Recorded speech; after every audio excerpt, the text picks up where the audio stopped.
인자가 들려야 하리라 라고 말씀하셨는데, 이스라엘 백성들이 노예에서 빠져나오고 광야길을 가는 동안에 하나님은 그들을 축복하시고 그들에게 말씀하신 대로 성취시키시려고 가는 그 광야길 속에 이스라엘 백성들의 불신앙 때문에 불뱀에게 물려가지고 모두 죽게 되어진 그런 사건이 있었죠. 그때 하나님께서는 또 이 구원의 길을 열어주셨는데, 그게 뭐냐면 장대 위에 놋뱀을 매달아서 높이 들었어요. 그래서 높이 들린 놋뱀을 보는 모든 사람들은 불뱀에 물렸더라 하더라도 살게 되어지는 일이 있었죠.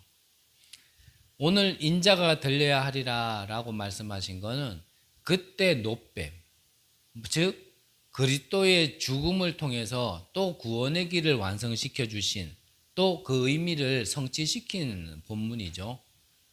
그래서 인자가 들려야 하리라 이 말은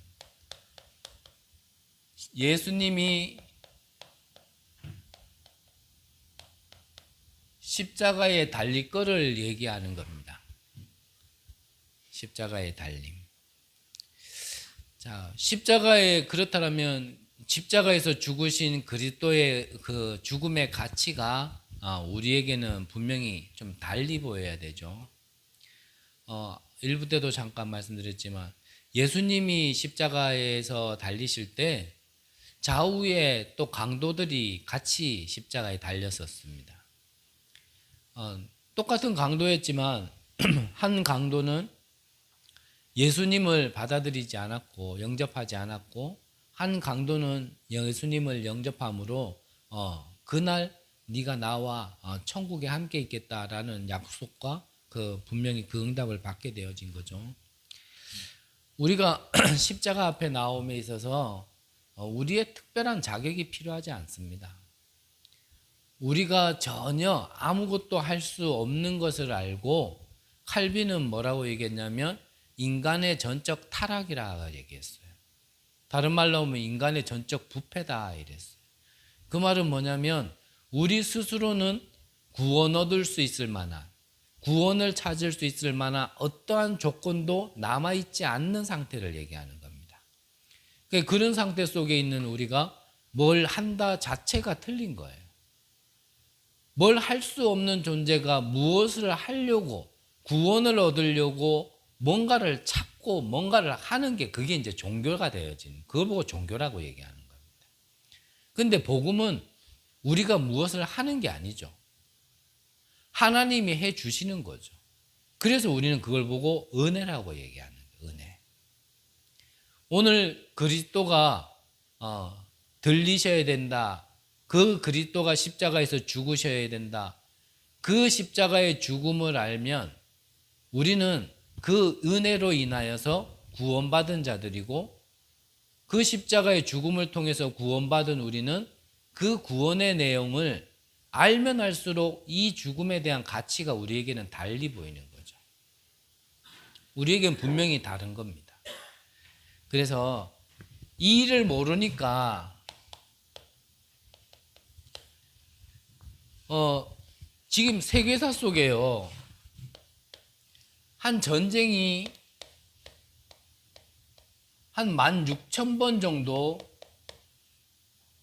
한 전쟁이 있었다 그래요. 16,000번 정도? 그러니까 전쟁이 굉장히 끊임없이 계속 일어났다는 얘기죠. 이번에도 참 시대가 요즘 시대에 그럴 수 있겠냐라고 좀 제 머릿속에는 좀 생각이 드는데, 우크라이나 러시아 전쟁을 통하여서 이제 민간인들이 이제 어떻게 보면 피해를 입은 그런 뉴스를 보니까, 옛날에야 좀 그랬을 수도 있겠다 치지만 지금도 그 똑같은 일들이 벌어지더라고요. 그러니까 러시아 군인들이 우크라이나를 침범해 가지고 성인 여자야 그럴 수 있다지만 아이들까지 강간을 하고 막 집단 강간을 하고 그런다네요. 그래서 요즘 좀 우리의 어떠한 문화 의식으로는 좀 맞지 않는 일, 안 맞는 일이 아닌가 좀 생각이 들 만한 일이 지금도 벌어지는데,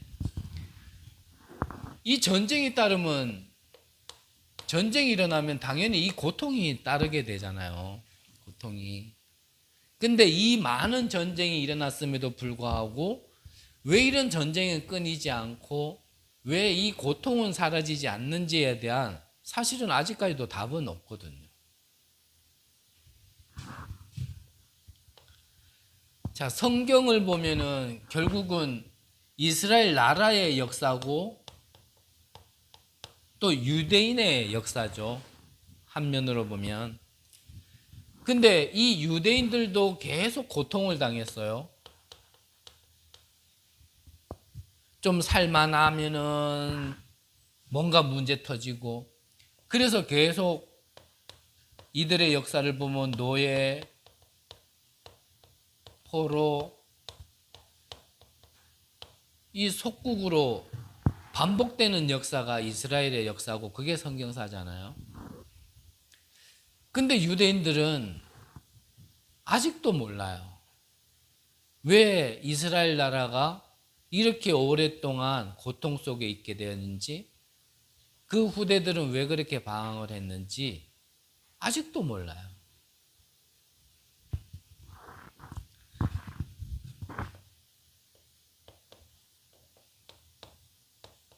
지금 저와 여러분들이 있고 있는 가는 이 현장에도 우리가 현장의 얘기를 들어보면 참 고통의 소리가 많이 들려요.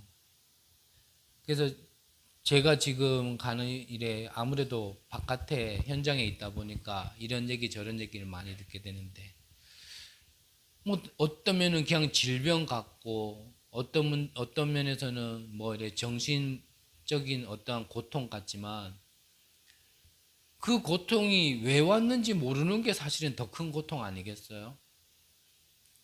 여러 병원을 다 찾아다녀보고 좋다 하는 데는 다 찾아다녀 봤는데도, 아닌 말로 뭐 내가 지금 좀 뭐 정신적으로 고통 당하는 거야 당하는 건데, 이게 어떤 병에 의해서 어떤 원인에 의해서 내가 이 아픔을 고통을 당하는지 원인이라도 알면은 병명이라도 나오면 좀 시원할 텐데, 그렇지도 못한 사람들이 있고요. 저는 뭐 당뇨의 어떤 합병증이 무서운 거라는 얘기는 들었지만, 뭐 실제로 신체 일부를 절단하고 또 눈이 보이지 않을 만큼 또 그렇게 얘기할 때는 좀 가까이서 들으니까 참 그것도 남의 일 같지는 않고. 근데 왜 이런 끊임없는 고통이 올까? 정신적으로도 육신적으로도. 이런 고통은 계속되어지는데 참 원인을 모른단 말이에요. 원인을. 그런데 이 고통의 이유에 대해서, 원인에 대해서 오늘 성경의 본문에 읽지는 않았지만 저 뒤에 가면 나와요. 저 뒤에 43절에 보면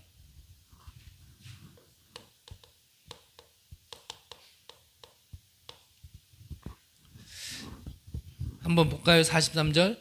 그들은 사람의 영광을 하나님의 영광보다 더 사랑하였더라 그랬습니다. 영광이란 단어를 여러분들은 어떻게 이해하시려는가 몰라도요, 영광이라는 거는 말 그대로 드러나는 거예요. 드러나는 거.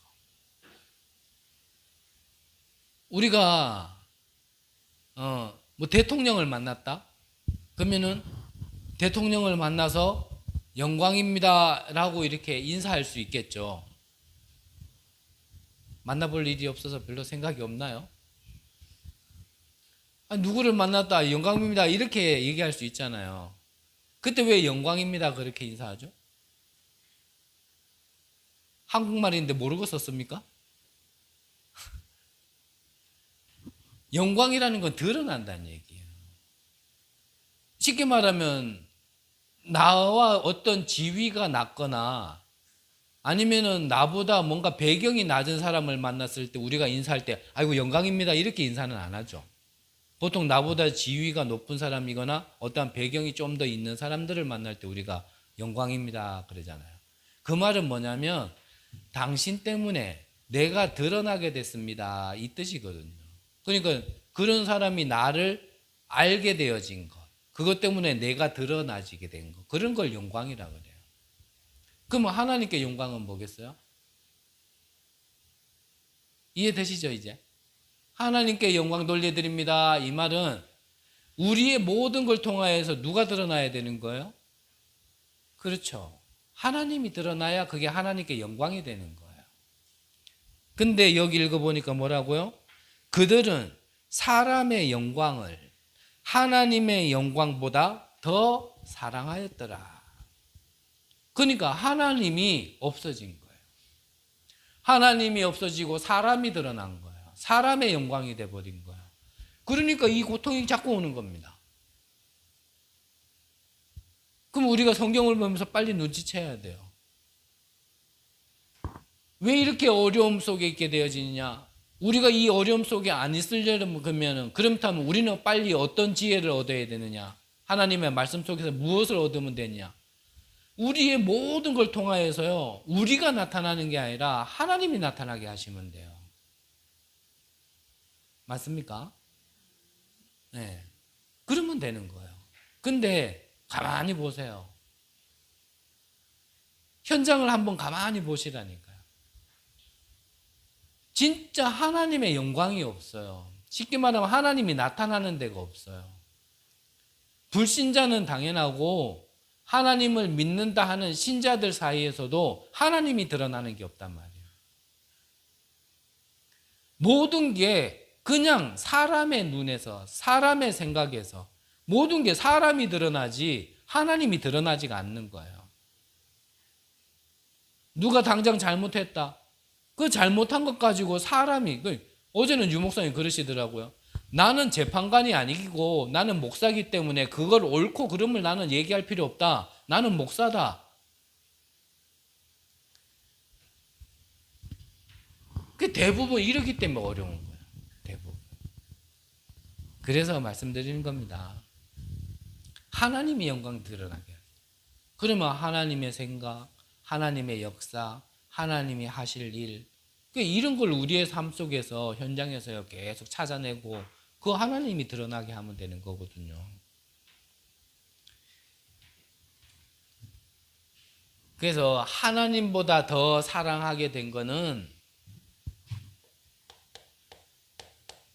그거는 우상입니다. 하나님보다 더 사랑하는 건. 그게 돈이든 무엇이든 하나님보다 더 사랑하는 건 우상되어져요. 그래서 저를 미워하지 마시고 전도자가 주신 말씀 멘트 그대로 하면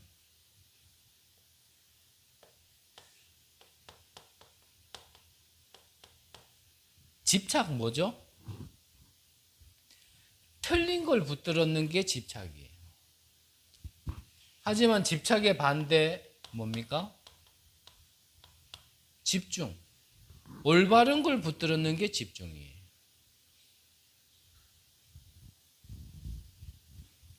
그러면 집착과 집중 어떤 것인지 우리는 좀 분별할 수 있도록 사실 조금만 기도하면 하나님이 생각나고 가르치게 하실 거고요. 분명히. 나의 것을 좀 내려놓고 우리가 하나님 앞에 객관적으로 진짜 조금 선다면 나는 집착하고 있는지 집중하고 있는지가 나와지는 거죠. 나는 무엇을 더 사랑하는가? 그래서 한번 여러분들이 한 주간 기도하시면서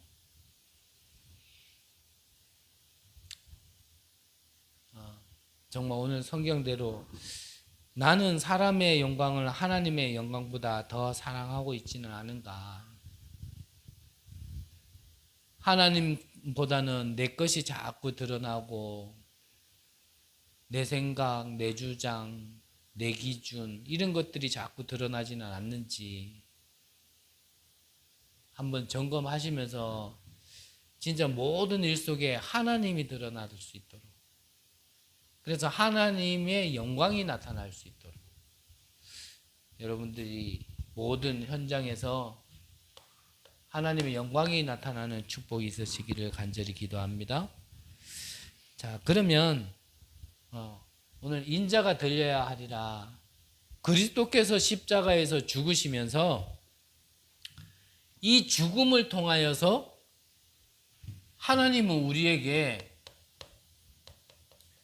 이 운명에서 벗어날 수 있는 그 가치 있는 죽음을 허락하신 거죠. 오늘 성경 12장 23절에서 25절에 보면 23절에는 인자가 영광을 얻을 때가 왔도다. 아까 영광이라는 단어를 이해하셨다면 그러면 인자가 영광을 얻을 때가 왔도다. 무슨 말이겠어요? 이 예수님 본인을 통하여서 하나님의 임재함을 얻을 때가, 하나님이 나타나심을 얻을 때가 됐다, 그 말이에요. 그러니까 이 십자가 사건은 유대인이 봤을 때는 예수를 죽이게 되어진 건데, 근데 하나님이 봤을 때는 이 십자가 사건은 하나님의 역사, 하나님이 나타나게 되는 사건이에요. 이거는 오히려. 그래서 이 때를 위하여서 예수님이 자신을 두고 한 얘기잖아요. 한 알의 밀알이 죽으면 많은 열매를 맺게 되어진다.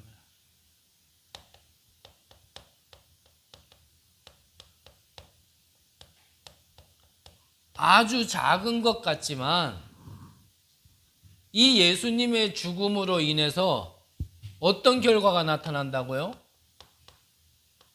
많은 열매가 맺혀진단 말이에요. 많은 열매가.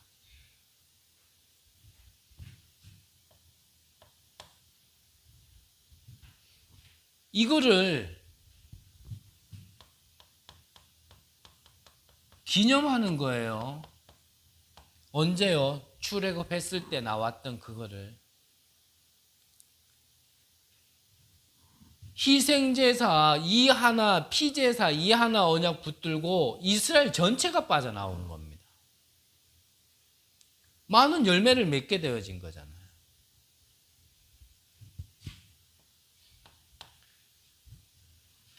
그래서 그리스도의 죽음은 많은 사람들을 구원의 길을 열어주신 죽음이에요. 내가 곧 길이요 진리요 생명이니 나로 말미암고는 아버지께로 올 자가 없느니라. 많은 사람들이 구원 얻을 수 있도록 구원의 길을 열어주신 그 한 죽음이 모든 사람이 구원 얻을 수 있는 길을 열어주신 게 바로 그리스도의 죽음 십자가 사건이란 말이죠. 이 십자가 사건으로 인해서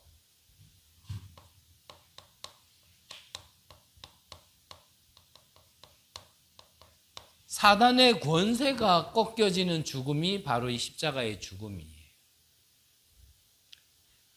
사단은 예수를 죽이면 끝일 줄 알았겠지만 하나님은 이 그리스도 대신 예수님이 죽음으로요 오히려 사단의 일을 멸한 거예요.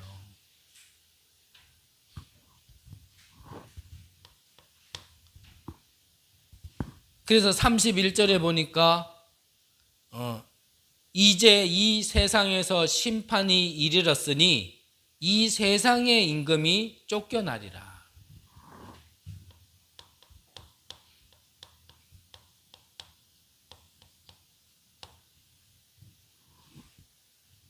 그래서 십자가에서 죽으시면서 예수님이 내가 다 이뤘다 하셨고요. 예수님을 죽이면 끝일 줄 알았지만 오히려 사단의 권세가 박살나는 사건이 바로 십자가 그리스도의 죽음의 사건이란 말이죠. 우리는 그 그리스도 대신 예수의 이름으로 우리는 생명을 얻게 되어진 거고 사단의 손에서 빠져나오게 되어진 거고 그 이름 앞에 사단은 무릎 꿇게 되어진 거란 말이에요. 이 일을 하기 위해서 예수님은 들려야 하는 거예요. 십자가에 달리셔야 되는 거예요. 유대인들은, 로마인들은 이거를 비웃고 비아냥거렸지만 우리에게는 이 십자가의 도가 미련한 게 아니라 하나님의 은혜로 보여야 된단 말이에요.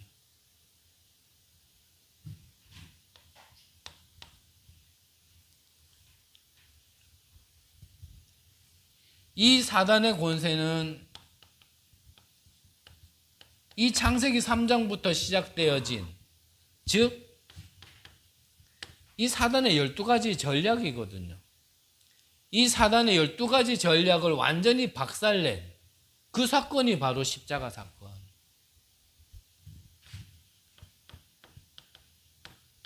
요한일서 3장 8절에 하나님의 아들이 나타나신 것은 마귀의 일을 멸하기 위함이다 라고요 분명히 말씀하셨잖아요.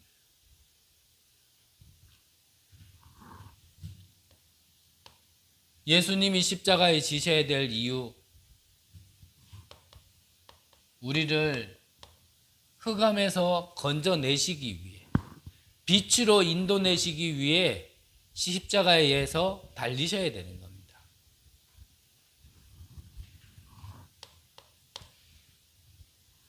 (35절에서) (36절에) 보니까 예수께서 이르시되 아직 잠시 동안 빛이 너희에게 있으니 빛이 있을 동안에 다녀 어둠에 붙잡지 않게 하라. 어둠에 다니는 자는 그 가는 곳을 알지 못하느니라. 너희에게 아직 빛이 있을 동안에 빛을 믿으라. 그리하면 빛의 아들이 되리라. 우리를 어둠에서 불러내서 어디로요? 빛으로, 빛의 자녀로 인도해 주신 게 바로 그리스도의 죽음이란 말이죠.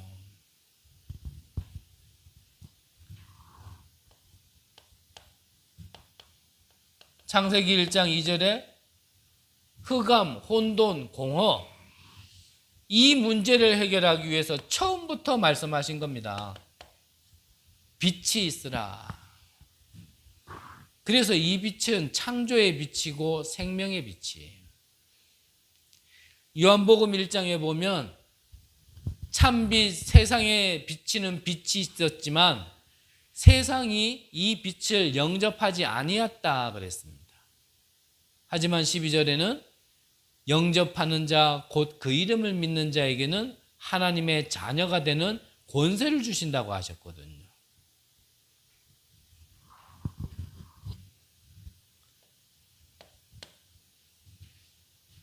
이 십자가 사건으로 인해서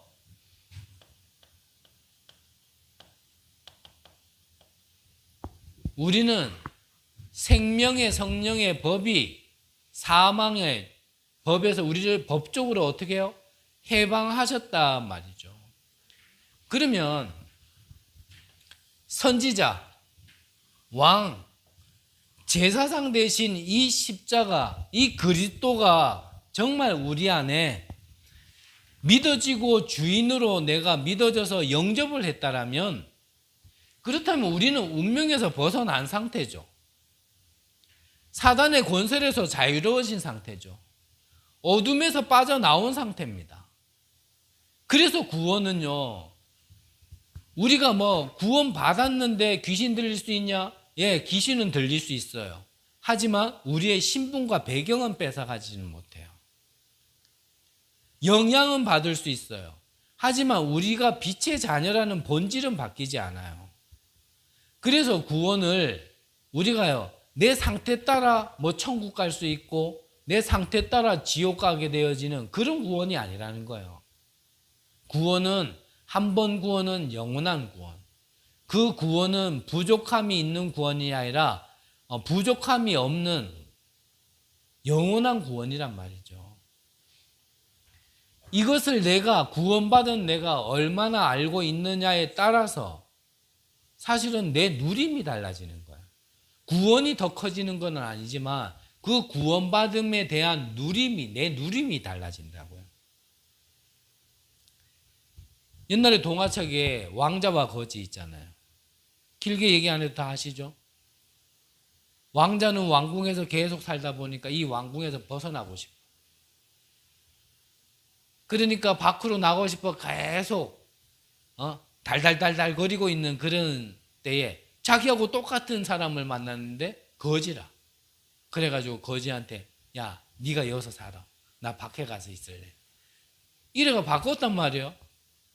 그러면 조금 전까지는 거지였지만 이제요 왕자의 신분과 권세를 얻은 거지잖아요. 그러면은 나는 거지지만 왕궁에 들어와서 왕자애로 내가 살게 되었다라면 그때부터는 왕자거든요. 근데 이 거지가 어떻게 합니까? 밥 차려주는 걸 갖다가 너무 고마워하고 거기에 쩔쩔매면서 어이구 나한테 이런 걸 주다니 이러면서 밥 먹으면 신분과 권세를 놓친 거예요. 그렇잖아요. 우리가 이전에는 마귀의 자녀로 살았다 하더라도 하나님이 우리를 구원시켜 주셔서 하나님의 자녀로 삼아 주셨다라면 우리의 각인 뿌리 체질은 옛것 속에 아직 뭔가 남아 있어도 나는 누구라고요? 하나님 자녀란 말이죠. 근데 하나님 자녀가 됐는데 아이고 나 같은 게 부끄럽게 내가 하나님 자녀라고 얘기하면 되겠나? 그러면서 맨날 마귀 자녀처럼 살고 생각하고 행동하고 그게 오히려 이상한 거란 말이에요.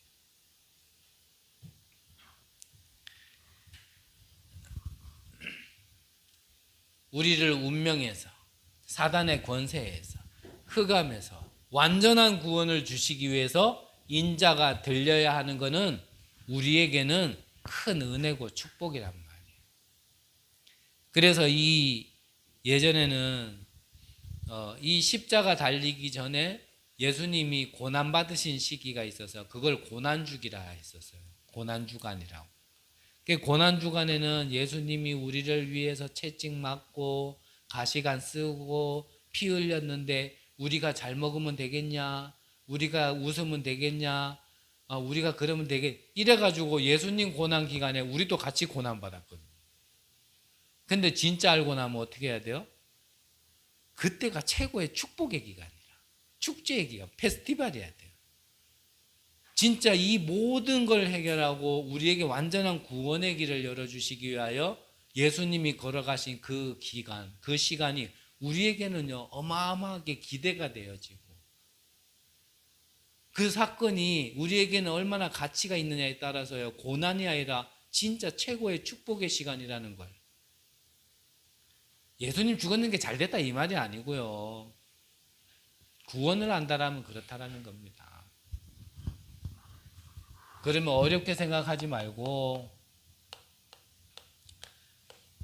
구원받은 자의 가장 근본은 하나님이 함께 하시는 거다 그랬잖아요.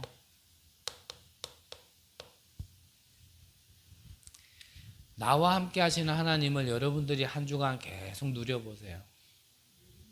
여러분들의 남은 6일 동안 더 나가서는 이 교회당 문을 열고 나가는 그때부터 진짜 다시 이 교회당에 모여서 예배 드릴 때까지 여러분들의 모든 발걸음을 통하여 하나님이 영광 받도록 한번 그걸 계속 기도해보세요. 영광이라는 게 막 다른 게 아니고요. 나를 통하여 하나님 살아계심이 나타나면 되는 거예요. 그걸 위해서 또 잘해야 된다. 그러면 종교됩니다. 그냥 하나님을 누리시라니까요. 그냥 구원을 누리시라니까요. 내 상태와 상관없이 나와 함께 하시는 하나님.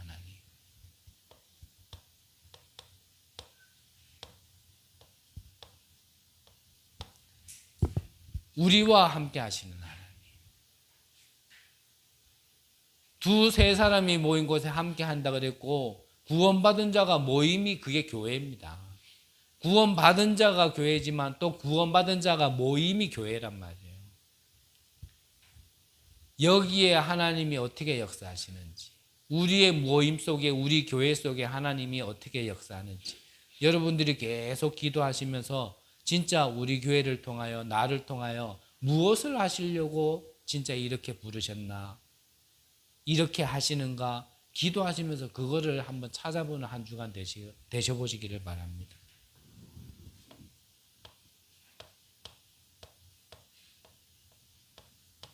원네스. 모든 것을 통하여서 하나님은 간섭하고 계시고 계획이 있는데 그 모든 걸 통하여 하나님이 어떻게 지금 역사 인도하고 계시는지를 한번 좀 여러분들이 깊게 누려보는 한 주간 되어 보시기를 바랍니다. 진짜 이걸 두고요, 내가 24 하고 있으면 25의 응답이 와요. 25는 뭡니까? 그때부터 초월이라니까요. 그때는 나의 것을 넘어서 버리는 거예요. 환경도 초월하게 되어지고 내 무능도 초월하게 되어지고 모든 걸 초월하게 되는 겁니다. 그래서 진짜 현장에서 지금 하나님이 어떻게 하시고 계시는가, 내가요 이거를 이렇게 보기만 해도 기뻐요. 내가 감사할 수 있어요. 뭐 영적인 건 아니지만 분명히 직접 연관이 있기 때문에 저는 한 번씩 영상을 볼 때 이 뇌과학에 대해서 이렇게 영상을 볼 때가 있거든요. 그래서 우리 뇌가 그렇대요. 뇌가 뭔가 뜻하지 않게 엔돌핀이 나올 때, 뜻하지 않게 뭔가를 내가 딱 받을 때, 그때 막 이렇게 엔돌핀이 돈다네요. 그럼 엔돌핀이 도면 어떻게 돼요? 우리가 행복해지고 감사하게 되어지는 거예요. 이게 뇌에서 그게 나와지니까. 근데 꼭 그게 받아야지만 그게 나와지느냐? 그렇지 않대요. 쉽게 말하면 여러분들은 뭐 돈에 대해서 통달하신 분이라 뭐 100억 얘기해도 전혀 무감각하던데, 어쨌든지 내가 다음 주 여러분들이 뵐 때 내가 여러분들 통장에 100억씩 넣어두겠습니다 라고 얘기하면, 물론 내 말이니까 안 믿으니까 감각이 없죠. 진짜 뭐 누구 돈 있는 사람이 그렇게 얘기한다면 우리 마음이 어떻겠어요? 진짜? 나한테 100억을 준다고? 아직 받은 게 아닌데 받을 거를 알고 있으면 우리 뇌가 또 엔돌핀이 돈대요. 그때는 오히려 받을 걸 알고 있을 때가, 받는다라고 내가 알고 있을 때가 엔돌핀 돌고, 그때는 그거는 알고 있는 걸 받았을 때는 엔돌핀이 안 돈다네요, 우리 뇌가. 그러면서 믿음 얘기를 하더라고요. 믿음. 하나님께서 우리의 현장, 이번 한 주간이나 우리의 평생을 두고 분명히 우리와 함께 하시면서 하나님이 이렇게 역사하신다는 걸 내가 믿음으로 가지고 있으면 지금 내가 받지 않았는데도 나는 감사할 수 있고 기뻐할 수 있다는 겁니다. 뇌과학적으로만 얘기해도. 그래서 믿음이 중요합니다. 믿음이. 막상 받으면 별로 안 좋아하겠죠? 뇌과학적으로 얘기하면. 그냥 안 받아도 돼. 그냥 계속 기대만 하고 있어서. 그래도 기뻐할 수 있는 거예요. 근데 어쨌든 영적으로 좀 이렇게 우리의 영과 뇌와 생각, 마음은 다 이렇게 연결된 거니까. 그래서 뇌과학을 잠깐 말씀드렸지만, 여러분들이요, 정말 나의 현장에서 하나님이 어떻게 역사하실까? 이렇게 역사하실까? 저렇게 역사하실까? 이러려고 하시나? 저러고 하시려나? 이런 믿음만 있어도 신앙생활 재밌습니다. 진짜 이거는 뇌과학적으로 얘기하는 게 아니라.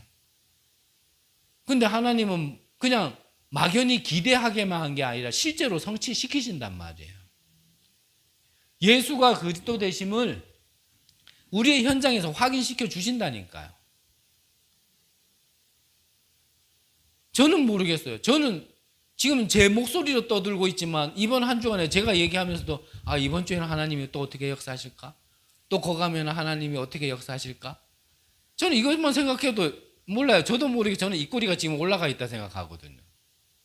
뭐 봐서 뭐 즐거운 거 그런 거 없어요. 근데 이걸 24 한번 해보시라니까 진짜. 하나님이 이번 일을 통하여서 어떻게 하시려고 하시지? 어떤 응답을 주시려고 하시지? 어떤 성취를 하려고 하시지? 이거 계속 기도하고 그거 계속 바라보고 있으면요 재밌다니까요. 이거 뇌과학 얘기한 게 아니고 영적인 사실 얘기하는 겁니다. 영적인 사실. 근데 막상 우리가 언약이 없고 하나님이 하실 일에 대해서 기대감이 없고 우리가 바라보는 믿음이 없으면 지겹죠. 지겹죠. 이거 언제 끝나나? 이 고통의 터널은 언제 나가나? 이 산은 내가 언제 넘어갈 수 있나? 계속 그러고 있으면 힘들어요. 똑같은 밭을 읽어도 내가 벌써 이만큼이나 읽었네 하는 사람이 있고 아직도 저만큼이나 읽어야 되는데 이런 사람이 있어요. 과연 뭐 차이일까요? 똑같은 얘기를 들어도 그 말이요 이렇게 들리는 사람이 있고 저렇게 들리는 사람이 있어요. 그 무슨 차이일까요? 저는 그 사람의 인격이나 어떤 다른 거 얘기하고 싶지 않아요. 이게 안 보이는 거예요. 상처 없는 사람이 어디 있고 뭐 틀린 생각 안 하는 사람은 어디 있어요? 그걸로 얘기하면 뭐 다 걸리지. 저는 그걸로 기준 얘기하고 싶지 않아요. 저는 이걸로 얘기하고 싶어요. 진짜 하나님을 믿는지, 진짜 하나님이 나와 함께 하시면서 역사하시는 걸 믿는지.